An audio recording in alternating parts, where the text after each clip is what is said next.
This is the Capitol Rundown. We are a little bit ahead, but that doesn't make anyone feel better when you see that grocery bill. I hear what you're saying. Mr. Porn says, you know what? If the Biden folks were smart, they would use Gretchen Whitmer to drum up some support for Joe Biden. And say the carnage needs to end, the destruction of Gaza needs to end. There is no military solution to the Israeli-Palestinian conflict. It's all straight ahead. The Capitol Rundown starts now. Thanks for joining us. I'm Siobhan Klepfer. It was a busy week in Michigan politics and in Washington, D.C., so let's get you caught up. And we start this morning with the continuing fight over the Michigan Republican Party leadership. The party is scheduled to hold its nominating convention on March 2nd, but if the leadership issue isn't resolved, there could actually be dueling conventions. Former Congressman Pete Hoekstra, the new Michigan GOP chair, as recognized by the Republican National Committee, announced this past Tuesday his plans for the convention, saying it will happen in Grand Rapids. But the previous chair, Kristina Karamo, who says she is still in charge, and her backers plan to hold a convention the same day in Detroit. If that happens, it could mean two groups of delegates being sent to the Republican National Convention. But on Tuesday, a Kent County judge allowed a lawsuit to oust Karamo from office to move ahead, and a decision in that case is expected this week. With Michigan's primary election on Tuesday, new poll results show what's on the minds of Michigan voters when it comes to deciding who should be in the White House. The poll was conducted by the research firm Epic MRA and surveyed 600 likely voters between February 13th and February 18th. When asked if the general election was held today, who would you vote for? 45% of the respondents said they would back former President Donald Trump, while 41% said they would vote for President Joe Biden. However, the race turns into a tie, with both candidates getting 44% if Mr. Trump is convicted of one of the many crimes he's being charged with. And at the state level, Governor Gretchen Whitmer scored a 53% favorable rating, while 40% of those asked said they don't approve of the governor. These polls have a margin of error of 4 points. Well, coming up on the Rundown, our Capitol correspondent Tim Skubic will be here to discuss those poll numbers in more detail. And then Tim talked to our Jorma Duran about a lot of other headlines in Michigan politics. Stay with us.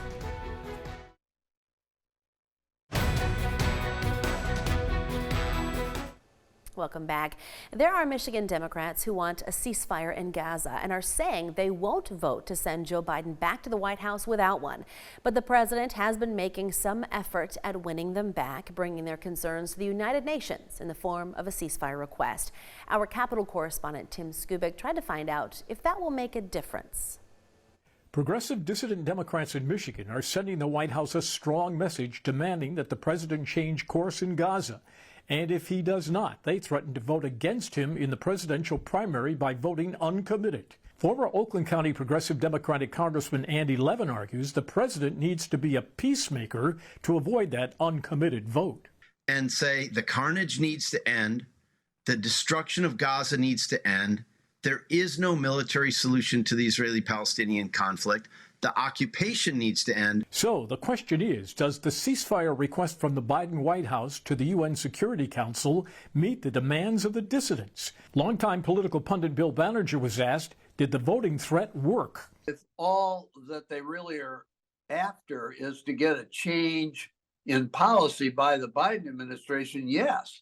I would say that would prove that they're having success. But pollster Bernie Porn contends the protesters want more than just a ceasefire. I'm not sure that anything short of withholding support for Israel is going to really meet their demand. But some of the people that were going to vote uncommitted may take a second look at this as a result of this latest action. I think that's entirely possible, and that would be helpful to President Biden. Republican candidate for the Michigan U.S. Senate, Sandy Pensler, sides with the Prime Minister of Israel and against what the president is doing now. You will not solve this situation if you do not uproot Hamas from Gaza. You will not. The Gaza war and the president's reaction to same will impact the 27th presidential primary here. The question is, how deep will that impact go, and who will it hurt the most? Well, the Rundown's Jorma Duran talked to Tim about how President Biden and Mr. Trump are doing with Michigan voters, as well as the race to represent our state in the U.S. Senate and more. It's time to get updated politically here in the state of Michigan, and nobody better than this guy right here, Tim Skupik, to help us out. Tim, a new Epic MRA poll just got released, and it had a few interesting results about Donald Trump, Trump versus Biden scenarios, how Michiganders feel about Governor Gretchen Whitmer, and good news, bad news for the top two leading candidates for Michigan's U.S. Senate seat that'll be up for grabs after Senator Debbie Stabenow retires. Let's start right there. Republican Mike Rogers and Democrat Alyssa Slotkin are the top two contenders, but both have a major issue, and that is nobody knows who they are. Yeah, welcome to the real world of politics. You know, people that cover politics are obviously up to speed on this stuff from a day-to-day basis, but the really intelligent and common folk that are out there that have a real life, they are not following this stuff like we do. So that's to be expected at this juncture. The election is in November. What the two candidates are really doing is raising money, and on that front, Alyssa Slotkin has raised $11 million. Mike Rogers, $1.8 million. Do the math. She's ahead in the money front, which of course is an advantage for anybody that's running in this race. Well, Governor Gretchen Whitmer received more than half of those who responded, at least, thought of her favorably. But what did you learn from what people felt about her? Well, the numbers have been pretty consistent now. In Bernie's last couple of polls, the governor is riding pretty high. The sidebar story here is that given the governor's popularity and the lack of same in Michigan for Joe Biden, Mr. Porn says, you know what, if the Biden folks were smart, they would use Gretchen Whitmer to drum up some support for Joe Biden, who desperately needs it in our state because he is losing to Donald Trump. It's within the margin of error, but it's a 4-point lead for Mr. Trump. And underscore this, the polling data says if Mr. Trump is convicted of a crime, it could be a statistical dead heat at 44-44. Yeah, that's what I was going to get into next, because a lot of people, more than half, believe Donald Trump committed crimes and should go to jail if he is convicted. But if the election happened tomorrow, he wins. This is a critical factor. But you know what? If you're in the Joe Biden camp, and you're depending on your opponent to be convicted and to be in the slammer in order to win, that's kind of a shaky strategy because it might not happen. You're absolutely right about that. Tim, always good to see and hear about what's going on. We appreciate it. All right, let's go get them. Well, coming up, the Rundown spoke with Governor Whitmer about issues facing the state and nation, including the latest developments involving Republican state lawmaker Josh Shriver's ongoing controversial comments. That and much more is coming up next.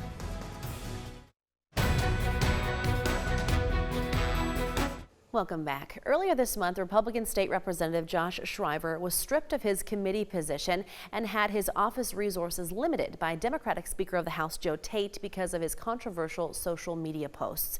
On his account, Shriver promoted the Great Replacement theory. It's a conspiracy theory often spread by white supremacists that says minority immigrants will replace white people in America. Tate said those posts were blatantly racist. That was followed by the House adopting a resolution condemning racism and bigotry. Shriver and 4 other lawmakers were the only votes against it. Republican State Representative Brian Posthumus said the posts are not reflective of the Josh Shriver he knows and that racism has no place in government. In the weeks since, Shriver has doubled down on those posts and claims he is not a racist. Governor Gretchen Whitmer told reporters Shriver once gave her a Bible and she's been doing some reading. I've just retrieved the Bible and I'll be sending it back to him with some suggested reading materials that might expand his understanding of this democracy and of people, and applying some of the principles that are in the book that he gave to me that actually apply to all people. Governor Whitmer called Shriver's posts dangerous and unpatriotic. He responded Thursday by posting that he is a patriot who puts America first and that Governor Whitmer is, quote, a globalist. Well, Governor Whitmer is also the co-chair of President Joe Biden's re-election committee. On Wednesday, she acknowledged that there's a negative perception of the economy nationally and here in Michigan, but she also says the administration has been making strides in improving the situation. We know that commodities have not gone down the way that I think most of us would have hoped.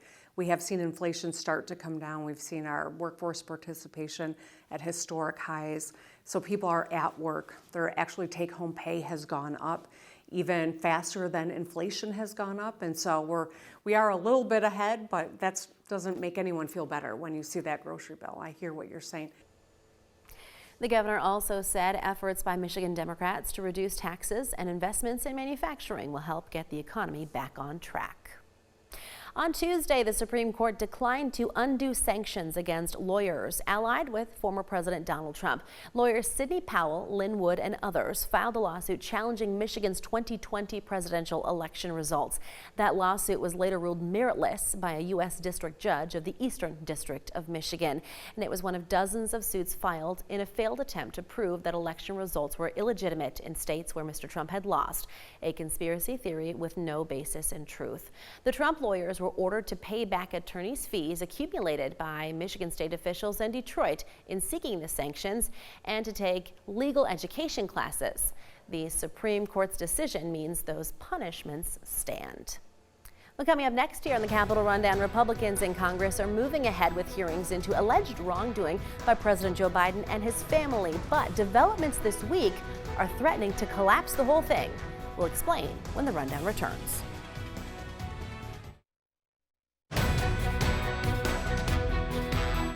Welcome back. President Biden's brother met privately with House lawmakers for 8 hours on Wednesday as part of Republicans' months-long impeachment inquiry into the president.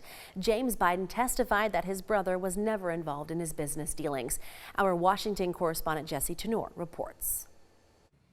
This testimony counters GOP claims that President Biden was directly involved in his family's business ventures.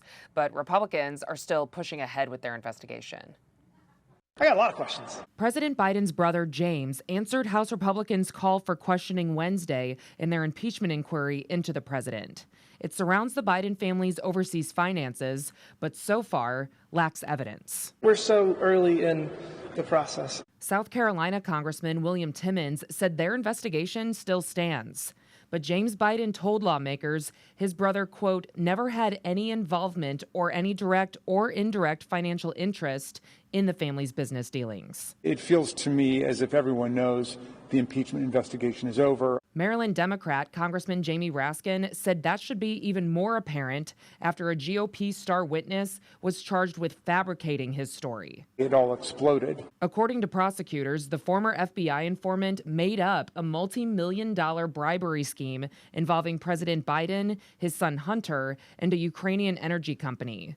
They said he also had contacts with Russian intelligence officials. To me, the whole thing smells like Vladimir Putin is all over it. Last week, President Biden made a rare comment on the GOP impeachment effort. It should be dropped, and it's just been an outrageous effort from the beginning. But Ohio Republican Congressman Jim Jordan said his work will continue, even with the FBI informant charge. I'm just saying it doesn't change the underlying facts. And Hunter Biden is expected to give similar testimony here on Capitol Hill next week. In Washington, I'm Jesse Tenor. A government shutdown looms just days away, and Congress remains at an impasse on how to avoid that scenario. Washington correspondent Trevor Shirley is in D.C. with more. There's no sign that Congress is close to avoiding a shutdown. The clock is ticking, and so what do we do next? Congress returns to Washington Monday, with a handful of federal agencies set to shutter March 1st and the remaining ones March 8th, leaving lawmakers little time to broker a deal. I hope we can do that. I don't think anybody wants to see, a quote-unquote government shutdown here, but we've got to actually move towards a regular appropriations process. A shutdown would close all but the most essential functions of government, along with shuttering national parks and museums.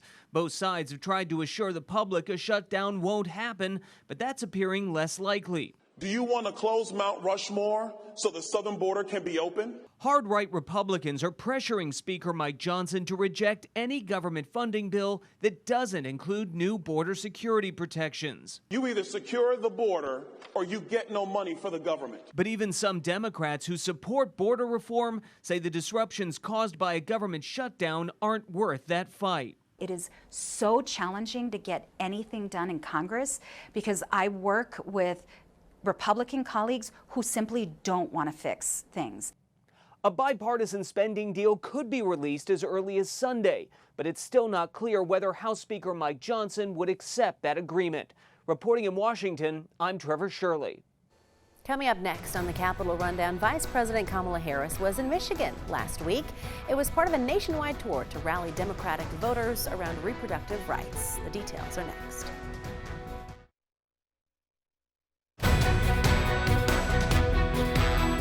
Welcome back. Vice President Kamala Harris spent time in Grand Rapids on Thursday with the state primary just days away. The vice president hosted a conversation at Fountain Street Church as part of her nationwide Fight for Reproductive Freedoms tour. She was joined by Governor Gretchen Whitmer, Senator Debbie Stabenow, and others. While abortion rights are now enshrined in the state constitution, Vice President Harris encouraged Michiganders to become involved in the national debate that was sparked by the Supreme Court overturning Roe v. Wade. Freedom is fundamental to the promise of America. And what we saw over a year ago is the highest court in our land, the United States Supreme Court, the Court of Thurgood and RBG, took a constitutional right that had been recognized from the people of America. Michigan's presidential primary is Tuesday and early voting is happening now.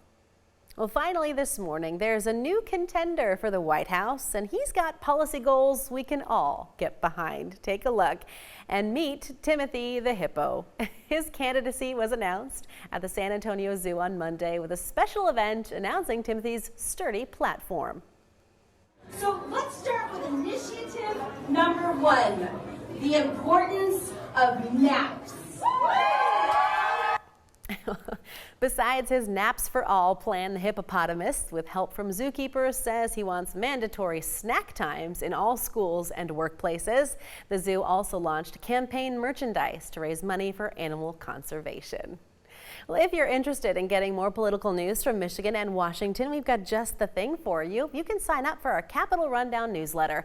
It's just one email each week, and you can get it by pointing your cell phone camera at the screen right now. This will take you to the sign-up page, or you can head to WLNS.com/newsletter. And that's our show for this week. Thanks for watching the Capitol Rundown. We will see you all again right here next week.